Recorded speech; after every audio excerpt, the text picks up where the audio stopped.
목사님께서 지금 미국 그리고 캐나다 집회에 참석하시고 선교사님들과 사역하기 때문에 지금 출사해 계시는 관계로 제가 이 자리에 서게 됐습니다. 이 시간에 제가 다른 것을 전하는 게 아니라 하나님의 말씀을 전하는 거기 때문에 그 일을 감당할 수 있도록 그리고 그 하나님의 말씀이 실현되는 시간이 되기를 기도합니다. 오늘은 지난 강단에서 목사님께서 얘기하셨던 8가지 미션 말씀 중에서 말씀 실현에 대해서 다시 한번 이야기해 보려 합니다. 8가지 미션을 다 이제 받으셨고 또 이제 지난주에 영적인 상태까지 말씀을 받으셨는데요.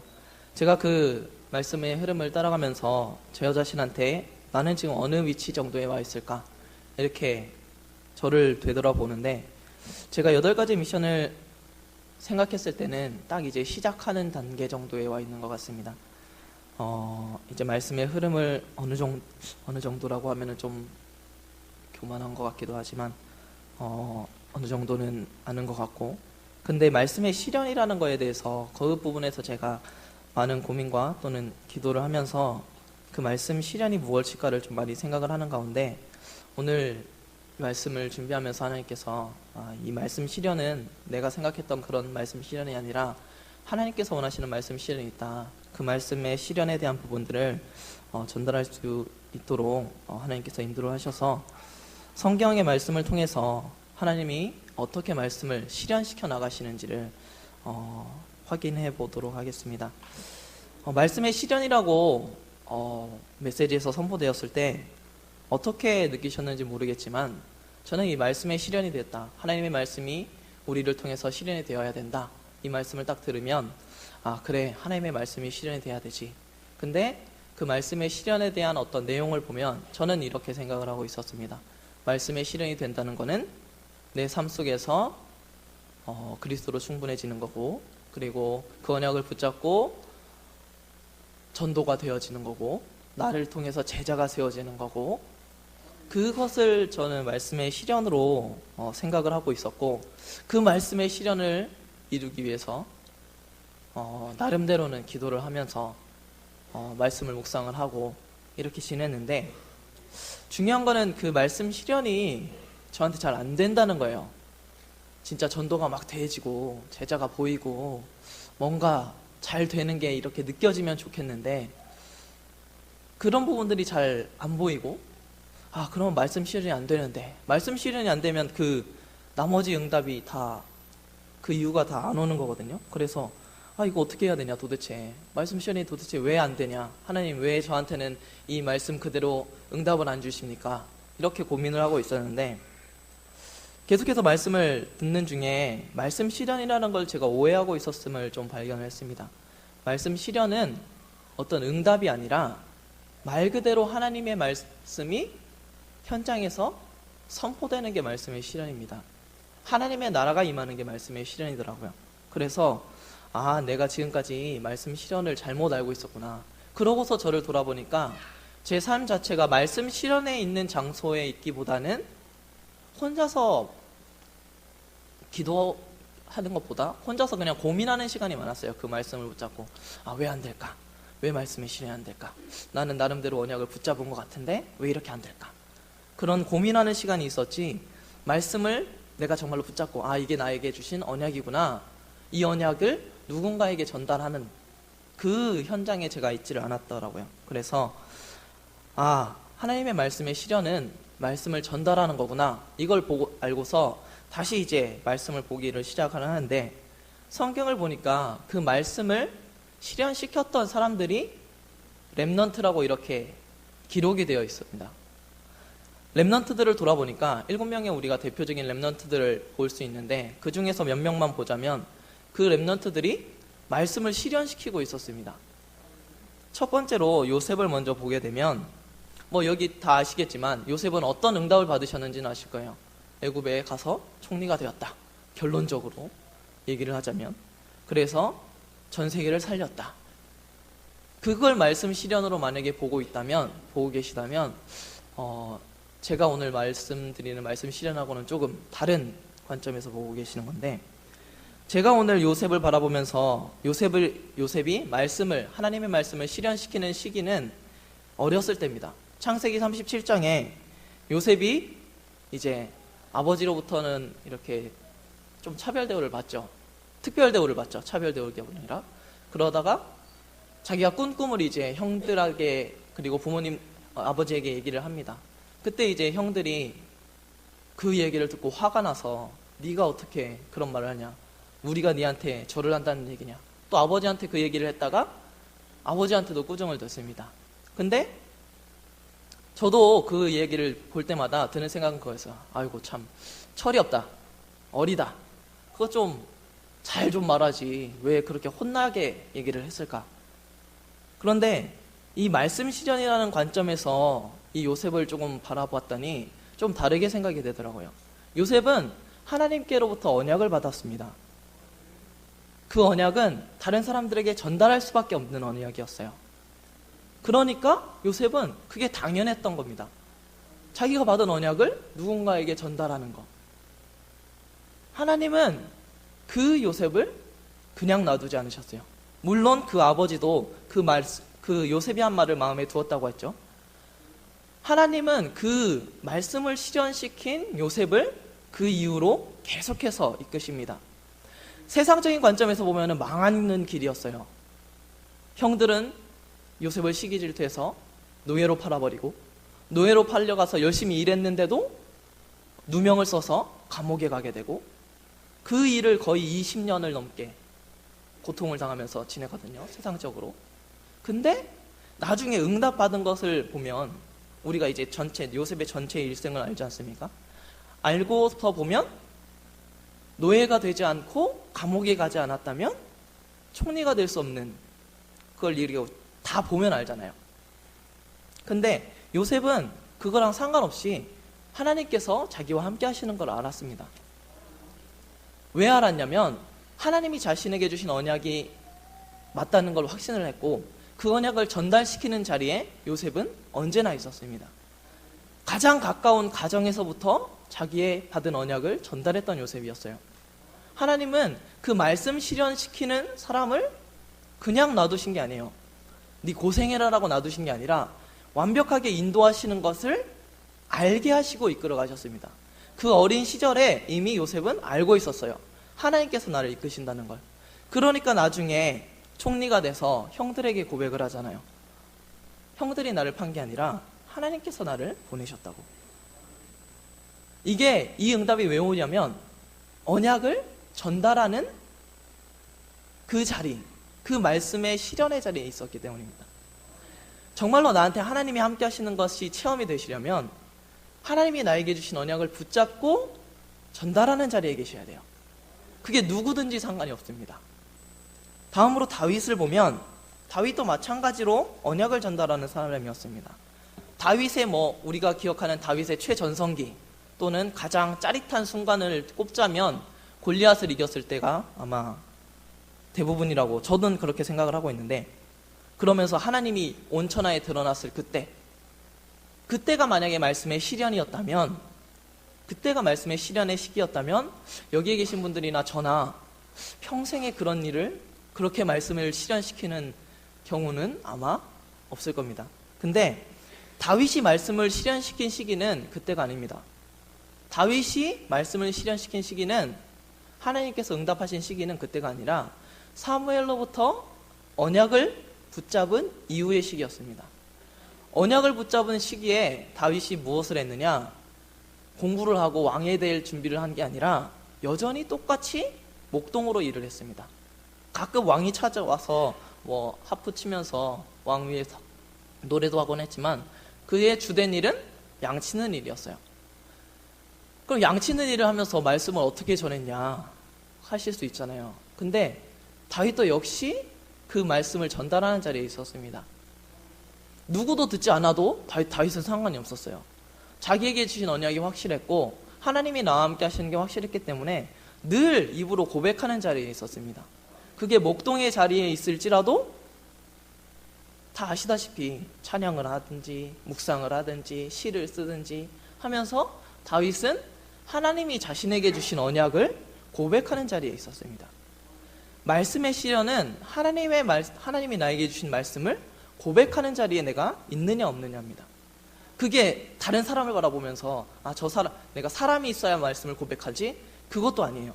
말씀의 실현은 사람이 없을지라도 내가 정말로 하나님께 받은 언약이 확실하게 믿어진다면 고백하게 되는 거예요. 그 고백을 꼭 다른 사람 앞에서 할 필요도 없고 자기가 있는 그 현장에서, 요셉은 요셉의 현장에서 고백을 했고 다윗은 다윗의 현장에서 고백을 한 겁니다. 그러면 우리도 마찬가지입니다. 내 현장에서 고백을 하시면 돼요. 일을 하시는 분들은 일을 하는 현장에서, 가정을 지키시는 분들은 가정의 현장에서, 학교나 여러 가지 자신의 삶 속에서 고백을 하셔야 되는 거예요. 그게 말씀의 실현입니다. 또 다른 사람들을 보자면 예수님의 제자들이 있겠죠. 예수님의 제자들이 사도행전 1장에 12절부터 14절까지 한 일이 있습니다. 그 이전에 예수님으로부터 말씀을 받았어요. 감람산에서 하나님의 말씀을 받고 돌아와서 한 일이 있습니다. 12절에서 14절에서 나온 말은 다른 게 아니에요. 제자들의 이름이 쭉 나오면서 다락방으로 올라가서 거기서 마음을 같이하여 오로지 기도에 힘쓰니라. 여기서 저도 계속해서 초점을 맞춘 게, 기도에 힘써야 되는구나. 그래, 말씀을 붙잡고 기도에 힘써야지. 이 생각을 참 많이 했는데, 말씀 실현의 관점에서 보면은 이 사람들이 기도하기 전에 한 일이 있습니다. 모여서 마음을 같이하여. 이 마음을 같이 한다는 말이 어떻게 들리신지 잘 모르겠지만 저는 오늘이나 요새 같으면 이렇게 들려요. 이 사람들이 마음을 같이 할 수 있는 무언가를 나눴다. 근데 그 마음을 같이 한다는 거는 하나가 됐다는 말인데, 모든 사람의 마음을 하나로 만드는 게 무엇일까 했을 때 다른 게 아니라 하나님께서 그들에게 주신 하나님의 말씀밖에 없습니다. 내 생각을 가지고 저 사람의 마음을 맞출 수는 없어요. 모든 사람의 마음이 한 마음이 되기는 힘듭니다. 그 말은 무슨 말이냐면, 하나님의 말씀을 붙잡고 이 사람들이 모여서 자신이 받은 말씀을 나눴다는 소리입니다. 기도하기 이전에, 자신이 응답받기 이전에 자신이 받은 언약을 함께 나누고 그게 한 마음이 됐을 때 되어지는 게 기도입니다. 그리고 그 제자들을 통해서 만들어진 초대교회, 사도행전 2장에 보면 이제 제자들을 통해서 점점 제자의 수가, 성도의 수가 많아집니다. 그래서 3,000명의 제자들이 모이죠. 오늘 본문에 나온 사도행전 2장 42절에 그들이 사도의 가르침을 받아 서로 교제하고 떡을 떼며 오로지 기도하기를 힘쓰니라. 여기서도 이 말씀 실현을 못 놓치고 있으니까 초점은 기도에 갑니다. 저는 기도에 갔어요. 기도해야 되는구나. 근데 그게 아니에요. 이 사람들이 첫 번째 한 것은 사도의 가르침을 받은 겁니다. 말씀을 붙잡은 거예요. 그리고 두 번째 한 것이 떡을 떼며 서로 교제하는 것. 서로 교제하면서 이런저런 얘기들을 다 했겠지만 그 중에서 분명히 사도들의 가르침을 받았기 때문에 그 가르침에 대한 말씀을 나눈 시간을 반드시 가졌을 거예요. 말씀에 실현하는 단계가 있었다고요. 제가 저를 봤을 때 그 부분을 딱 놓치고 있었습니다. 말씀을 붙잡고 기도하는 곳으로 갔어요. 그게 맞다고 생각을 했어요. 왜냐하면 그 말씀이 내게 아직 안 됐으니까 기도하는 곳에 가 있어야 된다. 이걸 저는 붙잡고 있었는데 그게 아니더라고요. 말씀을 정말로 붙잡으신 게 강단에서 지금, 또는 목사님의 말씀이나 또는 말씀을 묵상하거나 기도 수업이나 다 어떤 것인지 상관없이 자신이 말씀을 묵상하는 가운데 하나님께서 나에게 주신 언약이 발견되고 보였다. 그러면 그것을 그대로 전달하시는 곳으로 가셔야 돼요. 그게 좀 말이 안 되고 그게 되냐. 근데 성경에 나온 인물들이 그 말씀이 진짜로 응답돼서 말을 한 게 아니잖아요. 요셉이 꿈 얘기를 했을 때 요셉은 그 상태가 된 게 아니었어요. 사람들이 그 요셉을 인정하던 시기가 아니었어요. 근데 요셉은 그 언약을 붙잡고 믿음으로 고백을 한 겁니다. 하나님은 그 믿음의 고백대로 이끄셨고 응답하신 거고요. 그러면 우리가 하나님의 언약을 말씀에서 붙잡았다. 그러면 그 말씀이 성취될 걸 믿고 고백하시는 자리로 가셔야 돼요. 혼자서 고백을 하시든 가정에서 고백을 하시든 어느 현장에서든지 하나님께서 나에게 오늘 이런 언약을 주셨다. 그러면 여러 가지 반응이 나올 거예요. 요셉의 형들처럼의 반응이 나올 수도 있고, 다윗한테처럼 아무 반응이 없을 수도 있고, 제자들이 성령의 충만함이 임할 수도 있고, 삼천제자가 일어날 수도 있고, 여러 가지 반응이 나타날지 거지만, 하나님은 그 말씀 실현한 그 사람의 마음을 보시고 믿음을 보시고 그 사람에게 역사하시는 것을 응답으로 주십니다. 그래서 말씀의 실현은 다른 것이 아니라 나에게 주신 언약을 그대로 믿고 전달하는 겁니다. 이걸 보니까 목사님께서 그렇게 얘기하셨던 언약 미션 비전을 붙잡고 누군가에게 전해라 하는 말이 이제야 좀 이해가 돼요. 그 전까지는 이해를 못하겠어요.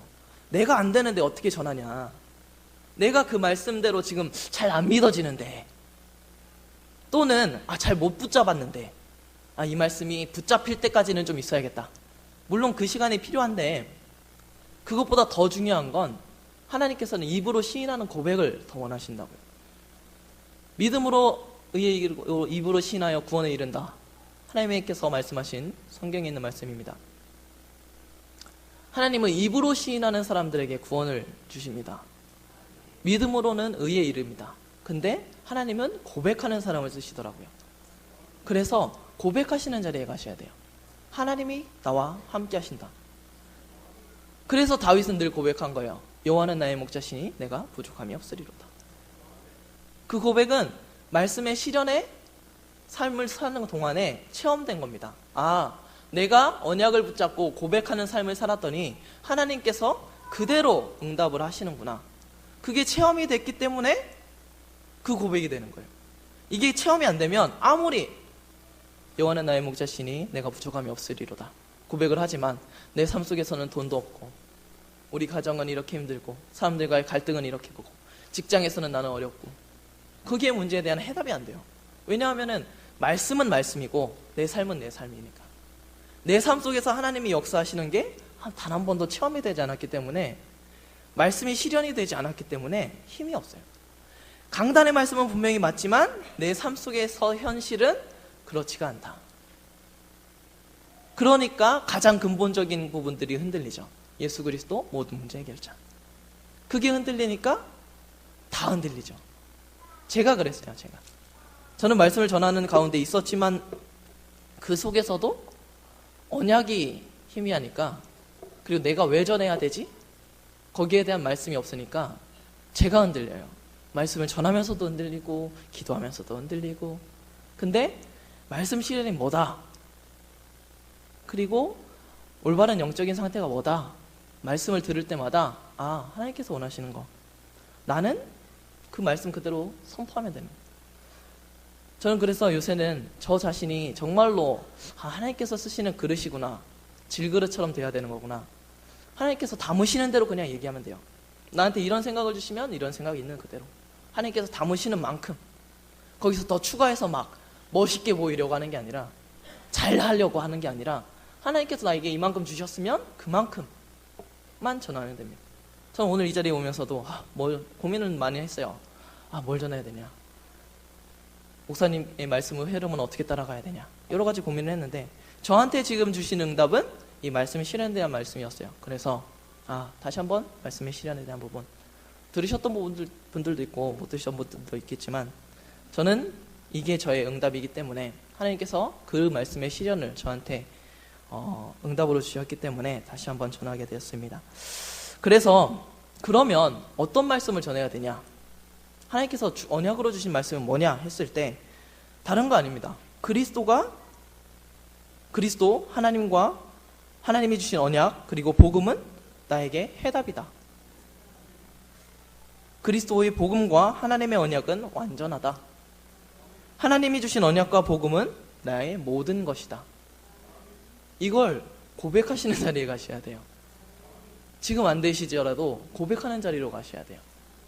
그러면 그대로 하나님이 역사하십니다. 저도 지금까지 모든 것입니다. 근데 사실 마음속으로, 입으로 고백을 하는데 마음속으로 잘 모르겠으면 잘 안 되는 건 맞는데, 근데 고백을 계속해서 저는 어쩔 수 없이 하잖아요. 축복 중에 하나인데, 저는 제가 잘 안 돼도 어쩔 수 없이 고백하는 자리에 있을 수밖에 없잖아요. 여기서 그리스도는 모든 문제 해결자가 아닙니다. 아니더라고요. 제 삶 속에서는 이런 문제들도 전혀 해결이 안 되고, 그렇게 말을 하면 안 되는 자리잖아요, 전의 자리는. 근데 어쨌든 그게 축복으로 지금 와서 고백대로 점점 믿어지고 그 삶을 살게 되는데, 입으로 시인한 고백은 그대로 되더라고요. 정말로 예수 그리스도 모든 문제 해결자다, 그냥 머리로 알고 계시잖아요. 그걸 입으로 한번 얘기를 해보셔야 돼요. 아, 예수 그리스도로 충분하다, 고백을 하셔야 돼요.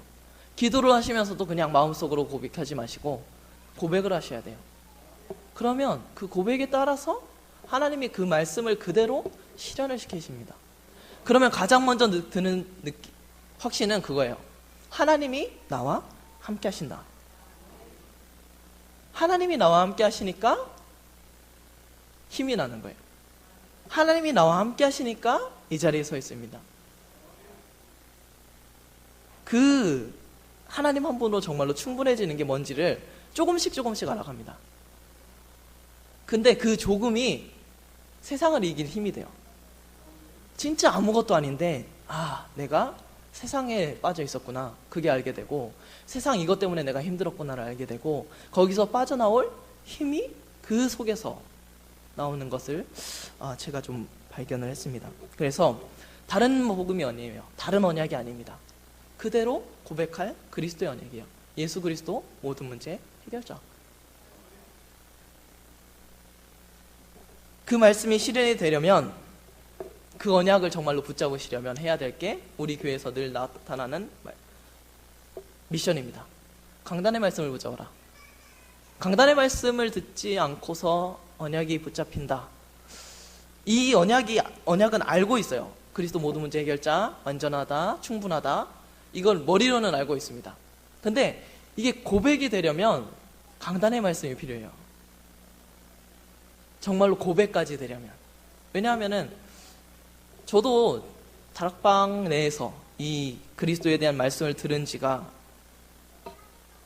20년이 넘어가네요. 21년, 22년 정도가 되니까 많이 들었죠. 근데 잘 모르겠어요. 늘 고민하는 거예요. 분명히 예수 그리스도 모든 문제 해결자가 맞는데 잘 안 되는데, 그거 안 되던데, 이거 고민했는데, 강단의 말씀 요새 계속해서 요 몇 년간 강단의 말씀을 정시예배로 드려라 계속해서 나오잖아요.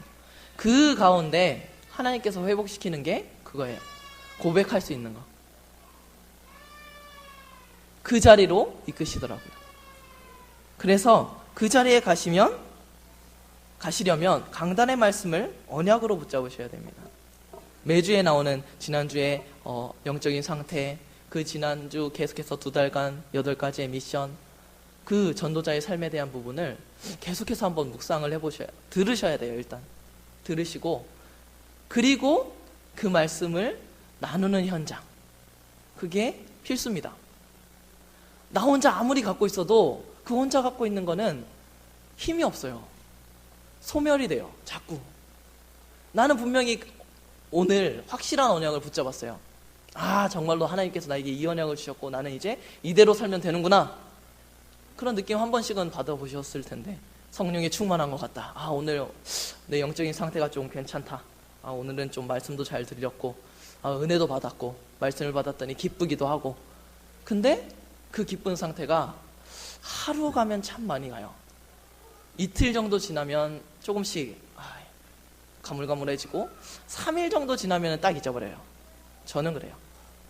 왜냐하면은 전하는 곳이 없으면 그 말씀은 나 혼자서 하나님께 나에게 주신 말씀인데, 그 말씀을 전하라고 주신 말씀이기도 하기 때문에 전하지 않으면 하나님께서 그 기쁨을 그대로 계속해서 주시지 않으세요. 왜냐하면 하나님이 정말로 원하시는 것은 나를 통해서 복음이 전달되고, 그 복음이 전달되는 가운데 지역의 흑암이 무너지고 세계복음화가 되는 것을 원하시는데, 나 혼자 갖고 있어, 나 혼자 좋고, 그러면 그 상태가 되면 세계복음화가 안 되잖아요. 하나님이 원하시는 일이 되지 않는다고요. 그러니까 소멸을 시키세요. 다시 말씀을 듣도록 하기 위해서, 말씀을 올바르게 깨닫게 하기 위해서. 2가지만 하시면 됩니다. 말씀을 받고 전달하시면 돼요. 전달하시는 현장은 개인의 삶 속에서 전달하셔야 되는 거예요. 따로 막 전도 현장을 찾아가시지 마시고 다윗과 요셉과 초대교회와 제자들처럼 일상생활에서 자연스럽게 나눌 수 있는 현장, 그리고 내가 선포할 수 있는 현장, 그 현장이면 됩니다. 그렇게 말씀이 실현이 되면 계속해서 오는 게 기도할 수 있게 되고요. 그리고 전도의 문이 보이고 예비해 두신 제자가 보입니다.